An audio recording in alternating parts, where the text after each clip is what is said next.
pede o título pelo qual o José da Silva adquiriu. Então pede a escritura antiga, com um carimbinho lá do cartório de quando ele registrou. Se ele possui essa escritura, é um indício muito forte de que ele é o José da Silva.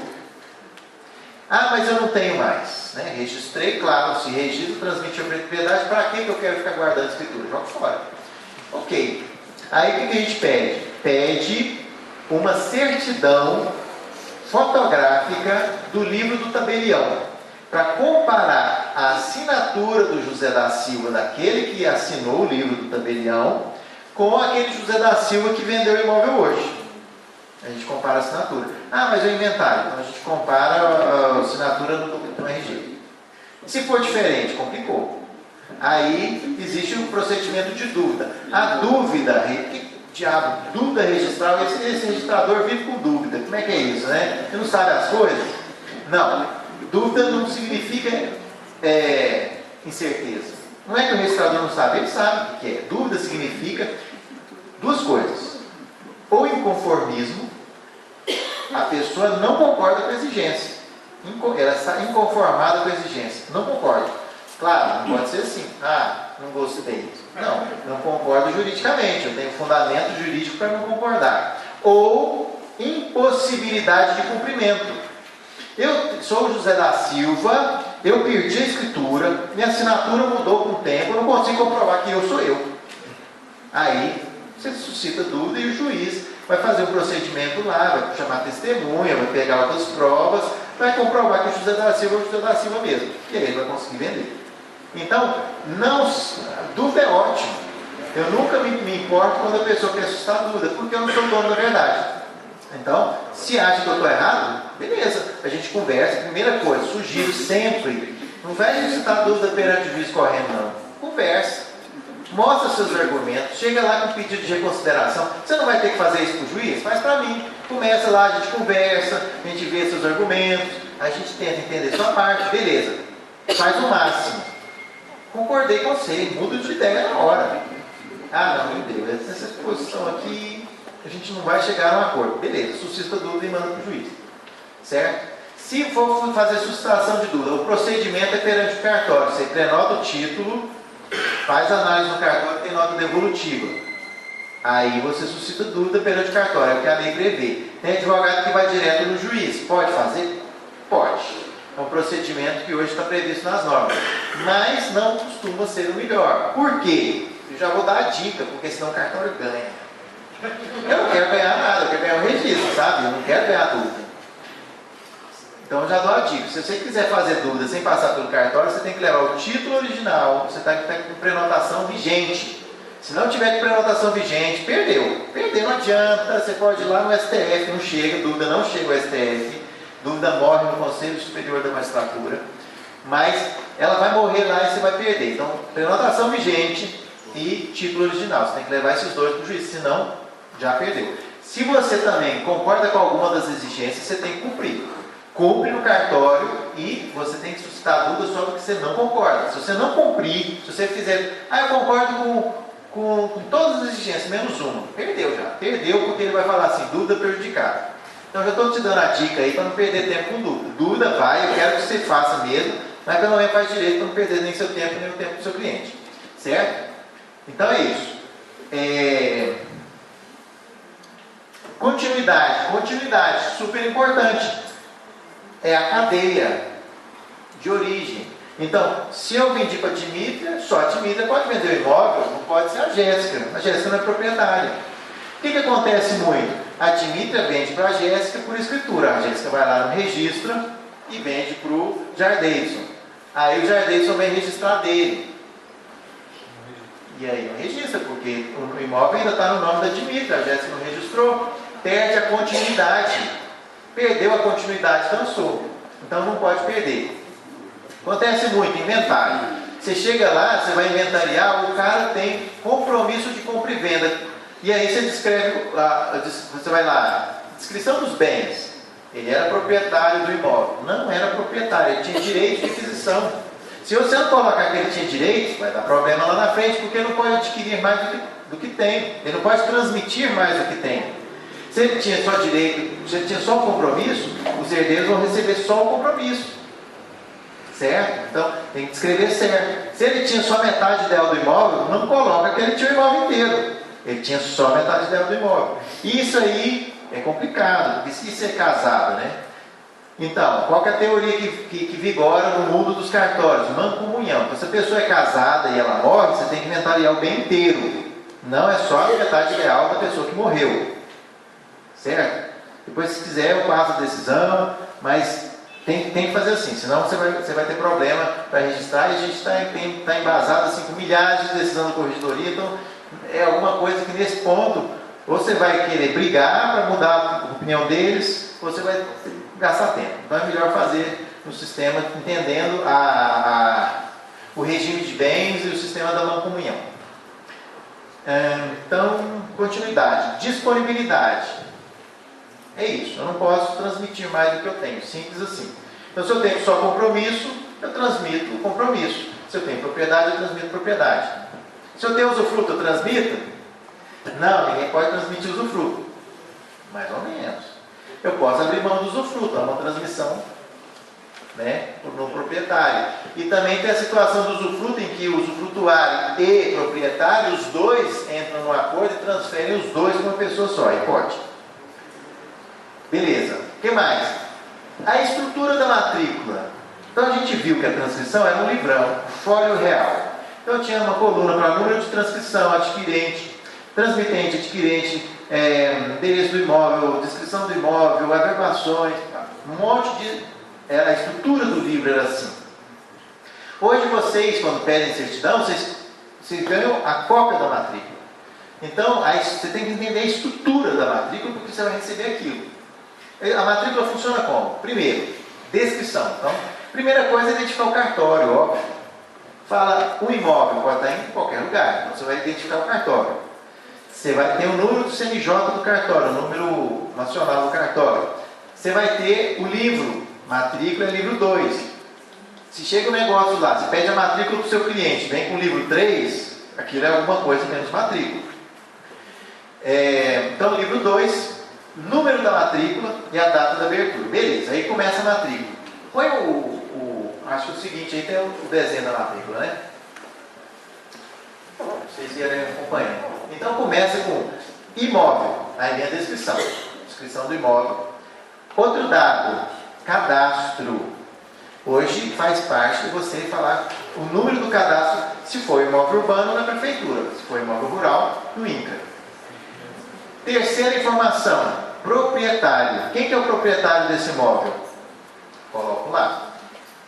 Quarta informação, registro anterior. Olha, muito importante, porque ali você vê o histórico do imóvel. Através do registro anterior você vai pegando de trás, de trás, de trás. Às vezes na sua questão aí jurídica intrincada, sei lá do que, né? Ou pode ter tido fraude e de repente um vendeu para o outro em fraude de credor.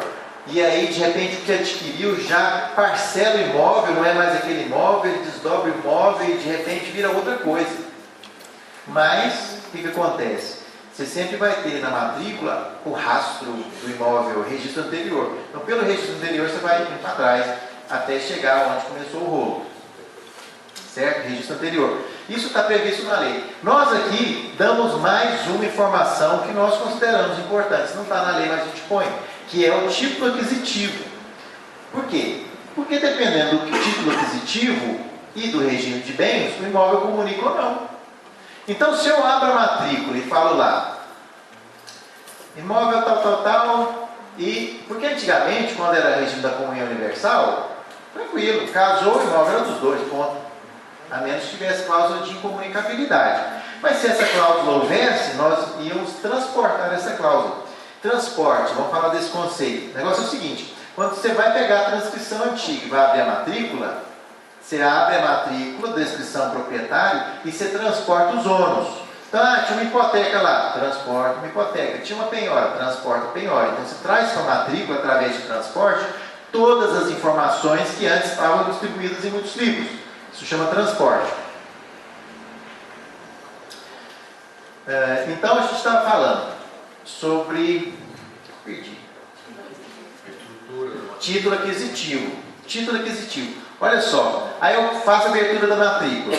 E aí eu coloco lá, fulano e fulana casados sob regime da comunhão parcial. E aí?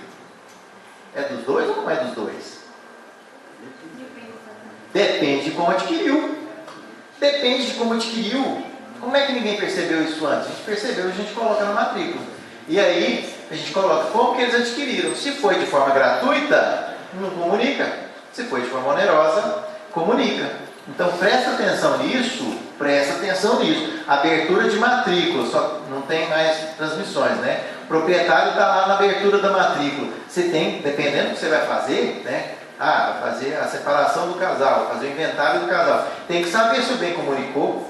Então, muita matrícula não vai ter essa informação. Você vai ter que pegar o registro anterior para saber como eles adquiriram. E já vou falar outra coisa também que é meio complicadinho assim, para vocês observarem. Doação para marido e mulher. Então, em direito registral notarial, tem um jeito de escrever. Então, se eu falo assim, eu dou para Natália, minha filha Natália, casada com João. Para quem que eu doei? Eu doei para Natália, casada com João. Para quem que eu doei? Doei para Natália, não doei para o João. Dependendo do regime de bens, o João pode ser proprietário, se for comunhão universal. Mas se for comunhão parcial, não. Então, doei para a Natália casada com o João. Uma realidade. Agora, eu falo, doei para a Natália e João casados. Doei para os dois. Doei para os dois. Isso tem consequência jurídica? Opa! Primeiro eu já falei. Se eu dou para os dois, não importa o regime de bens. É dos dois, dependendo do regime de bens. Mas tem uma que é escondidinha na lei. E quando eu dou para o casal e um deles falece, existe o direito de acrescer. Então, se o João morre, eu doei para o casal. O João morreu, eu não levo esse bem para o inventário do João. O bem fica todo para a Natália. Direito de acrescer. Isso é automático.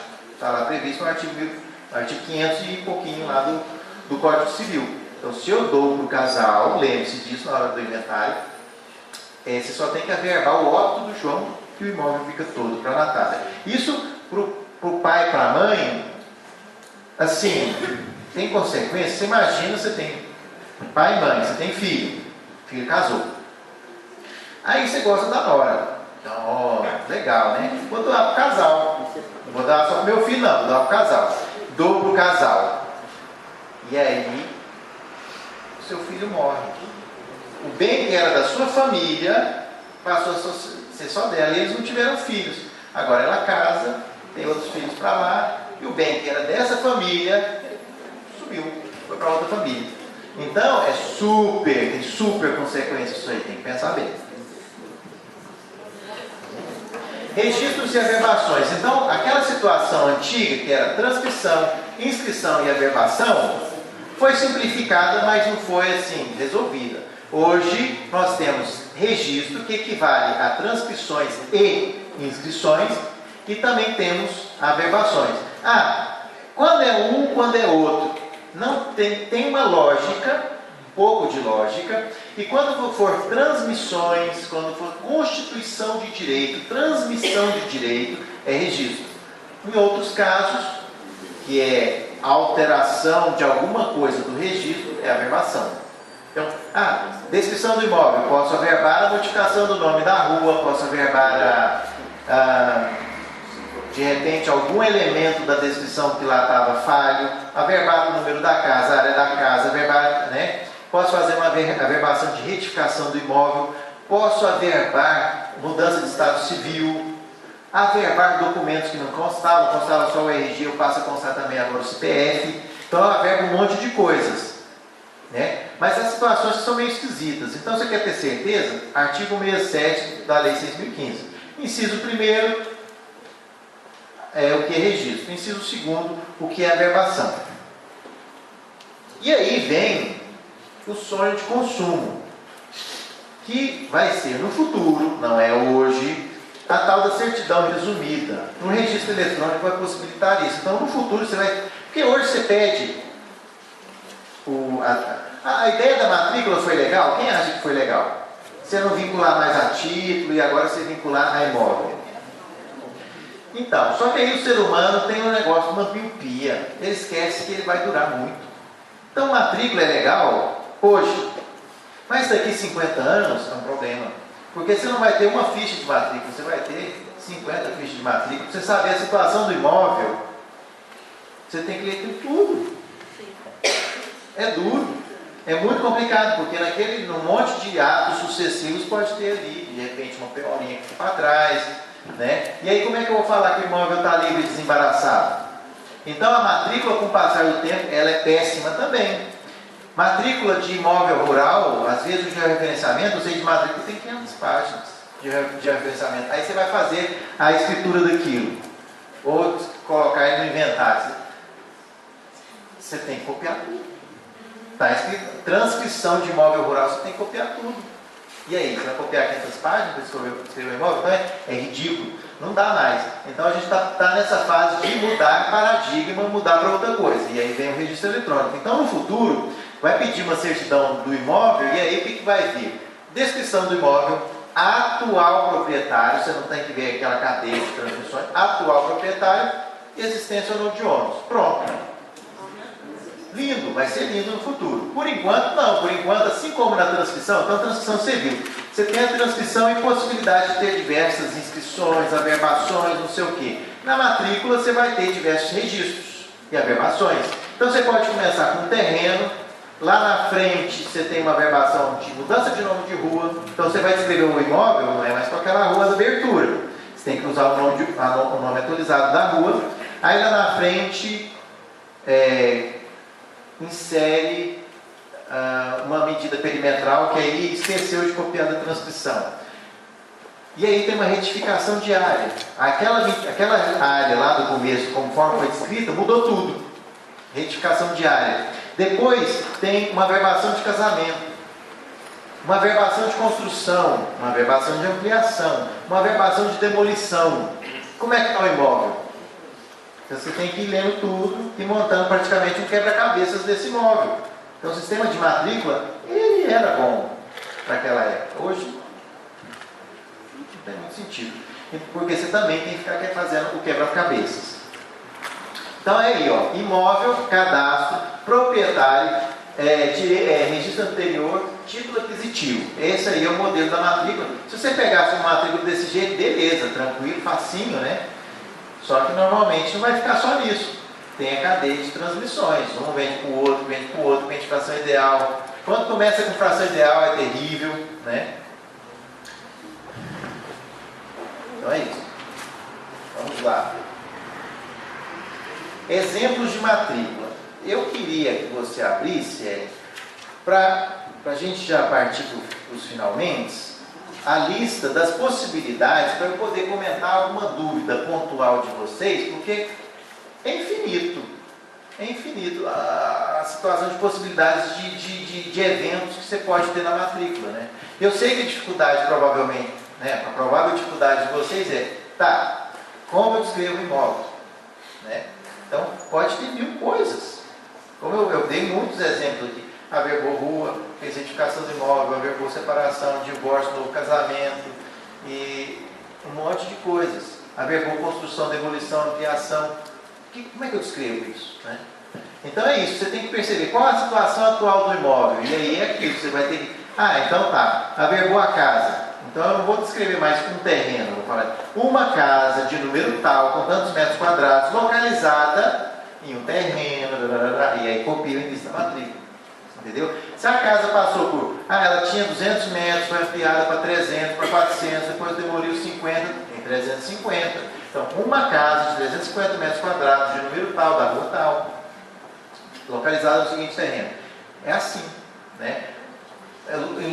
Lote tal, sempre tem que lembrar, né? Mas aí você vai copiar a matrícula, mas nós temos que lembrar...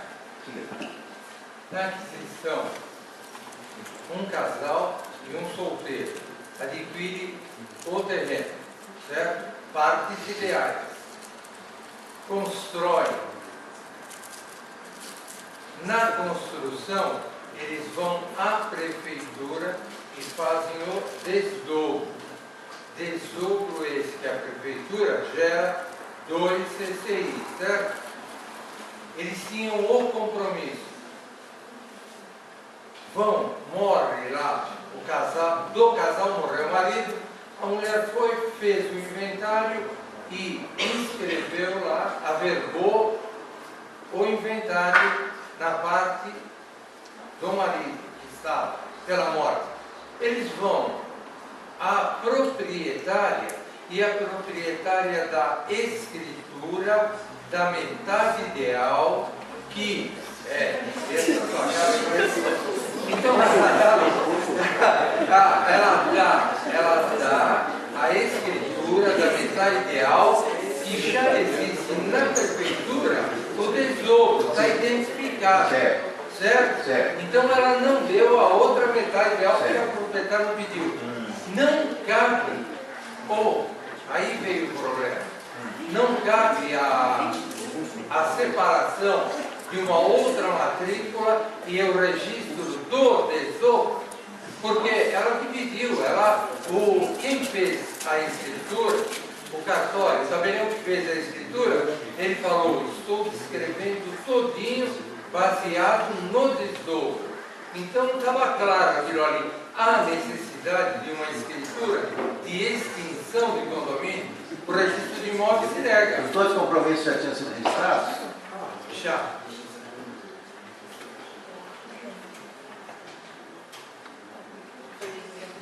Melhor analisar o documento. Tem muito fator aí, Principalmente, tem também uma evolução no entendimento do compromisso, porque o compromisso, até certo tempo, uma vez registrado o compromisso, o proprietário ficava vinculado à venda apenas para o compromissário. Hoje, a jurisprudência mudou. Se eu tenho um compromisso lá antigo e de repente o compromissário morto, sumiu, e aí o proprietário quer vender para outra pessoa, isso é registrável hoje. Aí a outra pessoa tem que correr atrás lá para desfazer o compromisso. O compromisso se torna um ônus que essa pessoa teria que respeitar. Se existe um compromisso registrado e aí o proprietário vende para um terceiro, esse terceiro tem que respeitar o compromisso, mas pode vender. Porque às vezes o compromissário morreu. Não está averbado o compromisso.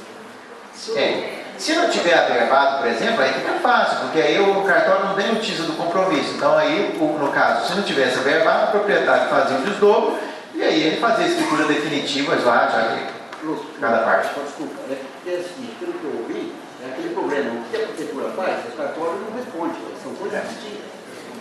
O ideal é que fosse assim, fez a prefeitura, leva o cartório, fez a prefeitura, leva o cartório. Não dá...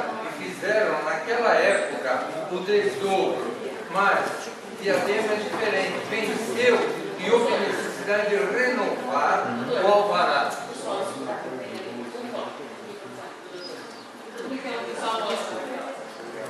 Houve a necessidade da renovação do alvará. E com a renovação do alvará,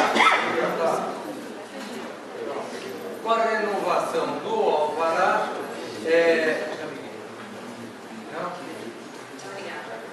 com a renovação do alvará,